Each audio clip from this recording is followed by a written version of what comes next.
अस्सलाम वालेकुम जी, this is Zeeshan Akram and you are watching YouTube channel Z Jasra. जनाब मैं अभी स्ट्रेस पैटर्न के ऊपर वीडियो बनाने ही लगा था, स्ट्रेस पैटर्न्स इन इंग्लिश।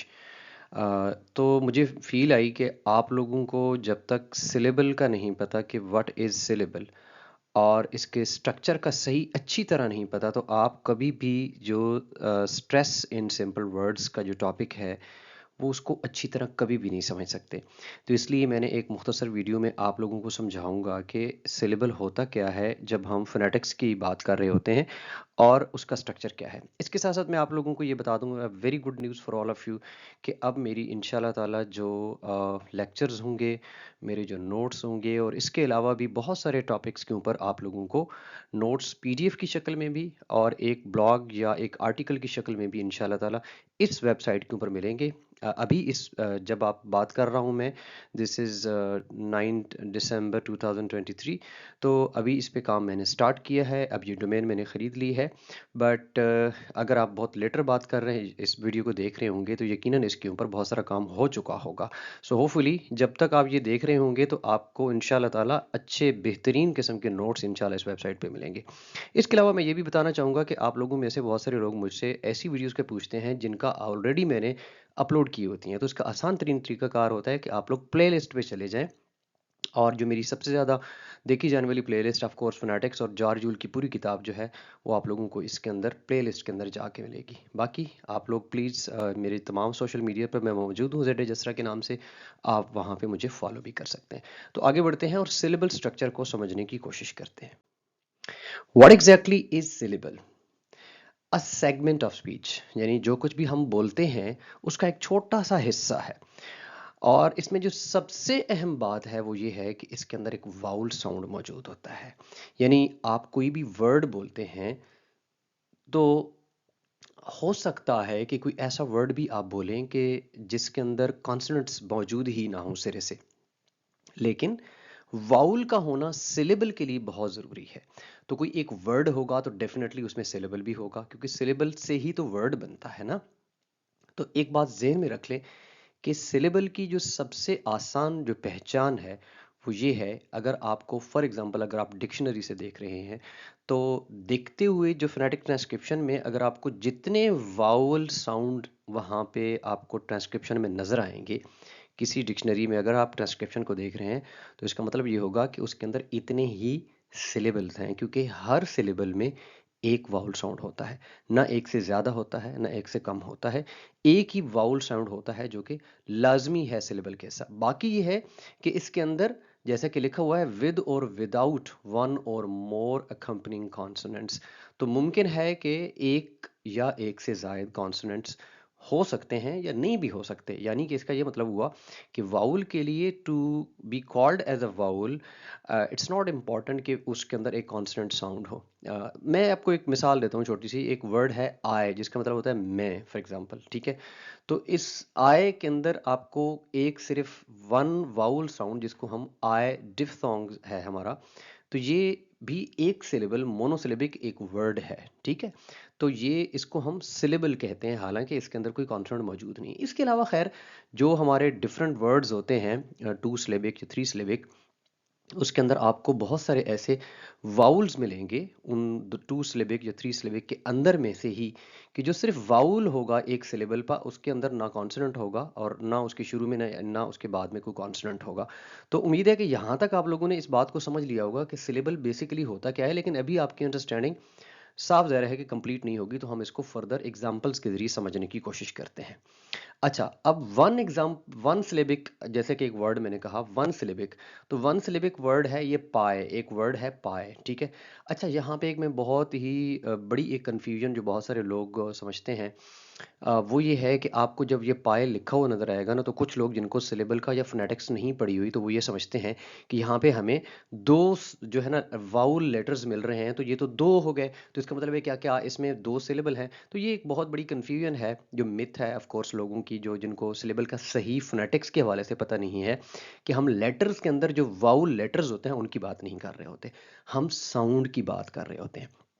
तो ये जो आपको नज़र आ रहा है रेड में लिखा हुआ, जो कि पाए लिखा हुआ नज़र आ रहा है, जिसमें पहला साउंड जो है वो कॉन्सोनेंट है, फा साउंड, और उसके बाद जो दूसरा साउंड है वो आए, एक ही साउंड है, यानी कि दिखने में आपको दो भले सिलेबल नज़र आ रहे हो, लेकिन ये एक आए डिफ सॉन्ग है। और मैं यहाँ पे ये ज़रूर कहूँगा कि अगर आप लोगों ने यहाँ पे आपको ये फोनेटिक ट्रांसक्रिप्शन का या साउंड्स का बिल्कुल भी नहीं इल्म, तो मैं यहाँ पे वीडियो लगा दूंगा। अगर मुझे यहाँ पे याद ना भी रहे तो आप लोग डिस्क्रिप्शन में देख सकते हैं, या फिर मेरी वीडियो पे मेरे जो चैनल है उसके अंदर ऑल 44 साउंड्स के साउंड्स जो है वो आपको मिलेंगे। इसी तरह कॉन्सोनेंट टेबल भी इसके अंदर आपको मिलेगा मेरे यूट्यूब चैनल पर, तो वो आपको देख सकते हैं ताकि आप लोगों को पता चल सके कि ये एग्जैक्टली कॉन्सोनेंट्स होते क्या है। तो ये वन सिलेबिक है क्योंकि इसमें आए एक साउंड जो कि वाउल साउंड है, ये एक ही आया है जिसको आए हम बोल रहे हैं। अच्छा, इसके बाद हमारे पास टू सिलेबिक जो होते हैं, जैसे कि एंटा। अब एंटर वर्ड जो है इसके अंदर आपको पहला सिलेबल जो मिल रहा है वो एन की शक्ल में है, और दूसरा सिलेबल जो मिल रहा है वो ट की शक्ल में है। तो आप देख भी सकते हैं कि इसके अंदर दो वाउल साउंड्स मौजूद हैं, तो ये बुनियादी तौर पर टू सिलेबिक वर्ड है। याद रहे, मैं फिर से कहता जाऊं कि आपके सिलेबल के लिए कॉन्सोनेंट का होना ज़रूरी नहीं है। इसके लिए ज़रूरी जो है वो सिलेबल के अंदर वो वाउल का होना ज़रूरी है। इसके बाद हमारे पास थ्री सिलेबिक या मल्टी सिलेबिक भी हम उनको कह सकते हैं, यानी तीन सिलेबिक, सिलेबल से ज़्यादा, चार सिलेबल वाला वर्ड भी हो सकता है, पांच सिलेबल वाला वर्ड भी हो सकता है। तो हमारे पास वर्ड है एंटरटेन, ठीक है। तो आपको एन एक सिलेबल था, दूसरा सिलेबल, और टेन जो कि ए डिफोंग जो कि एक साउंड बुनियादी तौर पर करार पाता है, वो तीन सिलेबिक की शक्ल में आपको ये नजर आ रहा है। अच्छा, एक और चीज आपको बताता जाऊं कि अगर आप लोगों को कुछ डिक्शनरीज ऐसी होती हैं कि जो सिलेबल्स को डिवाइड भी करते हैं, यहाँ पर अगेन लोग क्या करते हैं कि वर्ड को लेते हैं। फॉर एग्जांपल ये लिखा हुआ है ना मॉनिटर, तो वो सीधा सीधा कहेंगे मॉन एक है और ईट दूसरा है और ट तीसरा है, ठीक है। तो आपको कभी भी स्पेलिंग्स के जरिए सिलेबल्स को डिवाइड नहीं करना चाहिए। जो एक्चुअल तरीका है सिलेबल का फोनेटिकली, वो हमें साउंड्स के अंदर हमें इसको डिवाइड करने का तरीका होता है। तो डिक्शनरी के अंदर कुछ डिक्शनरीज आपको इस तरह के मार्क्स भी दिखाएंगी, जैसे ये डॉट लगा हुआ है ना, तो यहाँ पे इसको वर्ड को मैंने चूज इसलिए भी किया है कि कुछ लोग इसको यूं करके भी सिलेबल बना सकते हैं, जैसे मॉ एक सिलेबल है, नी दूसरा सिलेबल है, और ठा तीसरा सिलेबल है। तो ये एक गलत जो है सिलेबल बाउंड्री जो है यहाँ पे लोग लगाते हैं। तो बुनियादी तौर पर ये जो वर्ड है इसका जो पहला सिलेबल है वो मॉन है, और तीसरा सिलेबल ई है, और दूसरा सिलेबल ई है, और तीसरा जो है उठा है। यहाँ पर भी आप देख सकते हैं कि ये जो ई साउंड है, ये वन सिलेबल, इसमें जो दूसरा सिलेबल आ रहा है इस मॉनिटर के अंदर, ये वाला सिलेबल जो है ये अकेला है वाउल साउंड, इसके दाएं बाएं आपको कोई कॉन्सोनेंट नहीं मिल रहा। तो यहाँ तक तो था कि एग्जैक्टली सिलेबल होता क्या है, लेकिन अब हम ये देखना चाहेंगे कि सिलेबल का स्ट्रक्चर कैसा होता है, क्योंकि दिस इज वेरी इंपॉर्टेंट, एक बड़ा अहम सवाल भी है जो लोग फोनेटिक्स पढ़ रहे होते हैं। सिलेबल का स्ट्रक्चर, अगरचे कि हमारे सामने ये डायग्राम है, लेकिन अभी हम इस डायग्राम को फिलहाल थोड़ा सा देखते हैं मजीद कुछ पढ़ के, और फिर हम इस डायग्राम की तरफ आएंगे। सबसे पहले ये है कि हम ये देखना चाहेंगे कि सिलेबल, मुख्तलिफ किस्म के सिलेबल स्ट्रक्चर्स जो कि आपकी इंग्लिश लैंग्वेज में मिल सकते हैं। तो आपको एक स्ट्रक्चर यूं मिलेगा जिसको हम सी वी के नाम से लिख रहे हैं। सी से मुराद होगा कॉन्सोनेंट और वी से मुराद होगा वाउल। यानी जैसे कि ये पाए वर्ड जो मैंने पहले भी आपको डिस्कस किया, इसके शुरू में सी आ रहा है यानी कॉन्सोनेंट आ रहा है, और उसके बाद वाउल साउंड आ रहा है। तो इसका जो स्ट्रक्चर हम लिखेंगे वो सी वी लिखेंगे। वी से पहले सी लिखने का मकसद वही बात कि ये वाउल से पहले अगर कॉन्सोनेंट आएगा तो हम यूं करके लिखेंगे। इसके अलावा हमारे पास यूं भी सी सी वी भी आ सकता है, यानी इससे क्या मुराद होगा कि एक दो कॉन्सोनेंट्स आ रहे हैं वाउल से पहले। जैसे कि ये वर्ड है ट्राई, तो आपको ट और र की शक्ल में दो कॉन्सोनेंट्स मिल रहे हैं, और आए जो कि एक साउंड है, वाउल साउंड, वो वहां पे आपको मिल रहा है। तो दूसरा जो सिलेबल पॉसिबल स्ट्रक्चर आपको इंग्लिश लैंग्वेज में मिल सकता है वो सी सी वी की शक्ल में मिल सकता है। इसी तरह एक और भी पॉसिबल है जो कि आपको तीन कॉन्सोनेंट, जो कि हमारा कॉन्सोनेंट क्लस्टर, यानी वैसे तो दो भी जो होते हैं उनको कॉन्सोनेंट क्लस्टर करार दिया जाता है, यानी इकट्ठे जब कॉन्सोनेंट्स आ जाते हैं, तो ये भी पॉसिबिलिटी मौजूद है। यानी हम किसकी पॉसिबिलिटी देख रहे हैं, हम सिलेबल स्ट्रक्चर्स की पॉसिबिलिटी देख रहे हैं। और एक बात हमने पहले से क्या पढ़ ली कि कॉन्सोनेंट्स का होना लाजमी नहीं है, वाउल का होना लाजमी है। दूसरी चीज क्या समझ लें आप कि कॉन्सोनेंट शुरू में आएगा बाद में आएगा, इसकी कोई तरतीब नहीं है, कि लाजमी नहीं है कि शुरू में ही भी आए या एंड पर भी आए, ऐसा कुछ नहीं है। आपको मैं मुख्तलिफ किस्म के पॉसिबल स्ट्रक्चर्स दिखा रहा हूँ, जैसा कि अभी हम तीन पढ़ चुके हैं। तो सी सी सी वी से मुराद ये है कि तीन कॉन्सोनेंट्स आ रहे हैं, जैसे कि स्प्रे है तो स फ र और उसके बाद ए, एक आपका जो डिफ्थांग यानी एक वाउल साउंड आ रहा है। इसी तरह हमारे पास एक और जो पॉसिबल है, यानी कि यहाँ पे आपने देखा था कि वाउल से पहले कॉन्सोनेंट आ रहा था, यहाँ पे क्या है, वाउल के बाद कॉन्सोनेंट आ रहा है, जैसे कि एट। अब एट जो एक वर्ड है उसमें एक यानी मोनोसिलेबिक वर्ड है, तो इसमें आपको शुरू में आपको वाउल मिलेगा वी, और उसके बाद जो है हमारे पास सी यानी कि कॉन्सोनेंट मिलेगा। मजीद कुछ पॉसिबिलिटीज भी देख सकते हैं, जैसे कि अब आपने देखा था कि दो कॉन्सोनेंट शुरू में आ रहे हैं, तो यहाँ पे क्या है, दो कॉन्सोनेंट्स बाद में आ रहे हैं, जैसे कि इट्स। तो अब इट्स में ई साउंड जो है, जो शॉर्ट ई साउंड है, विच इज जो ना वाउल साउंड, ये वी आ गया, और ठा और सा जो है वो सी सी आ गया। मजीद पॉसिबिलिटी क्या हो सकती है, जैसा कि यहाँ पे हमने देखा था कि तीन कॉन्सोनेंट वाउल से पहले आ रहे हैं सिलेबल के, ठीक है। तो यहाँ एक ऐसा सिलेबल हमें मिलता है कि जहाँ पे शुरू में भी एक सी आ रहा है यानी कॉन्सोनेंट आ रहा है, और वाउल के बाद भी तीन कॉन्सोनेंट्स आ रहे हैं, जैसे कि टेक्स्ट। तो आप देख सकते हैं कि ए से पहले ठा यानी कि एक सी आ रहा है कॉन्सोनेंट, और उसके बाद तीन कॉन्सोनेंट्स आ रहे हैं। मजीद एक और पॉसिबिलिटी भी मौजूद है, टेक्स्ट्स यानी कि टेक्स्ट की जमा। तो आप देख सकते हैं कि यहाँ पे शुरू में सी यानी एक कॉन्सोनेंट, और फिर वाउल के बाद चार कॉन्सोनेंट्स आपको मिलते हैं। अच्छा, ये तो थी सारी की सारी जो एक्सक्यूज मी पॉसिबल स्ट्रक्चर्स हो सकते हैं, ठीक है। तो अब हम देखते हैं इस स्ट्रक्चर को, ठीक है। ये जो निशान है ये सिलेबल का निशान होता है, ठीक है, इस ऐसा सिंबल ऑफ सिलेबल।